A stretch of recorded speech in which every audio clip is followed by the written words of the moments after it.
সকলোকে নমস্কাৰ জ্ঞাপন কৰিছোঁ। আজি আশীৰ্বাদ চিল্ক এণ্ড জুৱেলছৰ পৰা আপোনালোকক এটা সোণৰ হলমাৰ্কযুক্ত সোণৰ নেকলেছ ছেট, তাত আপোনাৰ ফুলিয়ে থাকিব, আঙুঠি আছে আৰু এযোৰ বাৰতি আছে। আমাৰ এজন গ্ৰাহকে আমাৰ কেটলেগ চাই পেলাই এই ডিজাইনটো অৰ্ডাৰ কৰিছিলে। সম্পূৰ্ণ হলমাৰ্কযুক্ত পিয়ৰ সোণেৰে নিৰ্মিত কৰা গহনা।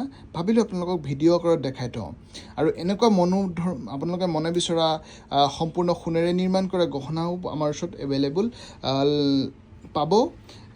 আপোনালোকে অসমীয়া গহনাৰ লগতে সকলো ধৰণৰ সোণৰ গহনা আমাৰ এই বিপণীত আপোনালোকে অৰ্ডাৰ কৰিব পাৰিব। আৰু গহনাৰ ছেটটো কেনেকুৱা লাগিছে কমেণ্ট কৰিবচোন। ডিজাইনটো বহুত মৰম লগা হয়, ইউনিক হয়, বালি ফিচিং কৰি পেলাই বনোৱা হৈছে। আৰু এই যে বাৰতি, আপোনালোকে যেনেকুৱা ধৰণৰ ডিজাইন আপোনালোকে পৰিধান কৰিব বিচাৰে বিয়াত বা এনেকুৱা ধৰণৰ সকলো ধৰণৰ সেইদৰে আমাৰ গহনা আপোনালোকে আমাৰ বিপণীত আহি অৰ্ডাৰ কৰিব পাৰিব। আৰু আপোনালোকে ধৰি ল'লোঁ ফুলি চেইন নেকলেছ সকলো ধৰণৰ গহনা সোণৰ নিৰ্মাণ কৰিব পাৰিব। ধন্যবাদ ভিডিঅ'টো চাই থকাৰ কাৰণে। আৰু আমাৰ ভিডিঅ'টো শ্বেয়াৰ কৰিব আৰু কমেণ্ট কৰি আমাক সহযোগিতা কৰিব বুলি আশা থাকিল। ধন্যবাদ।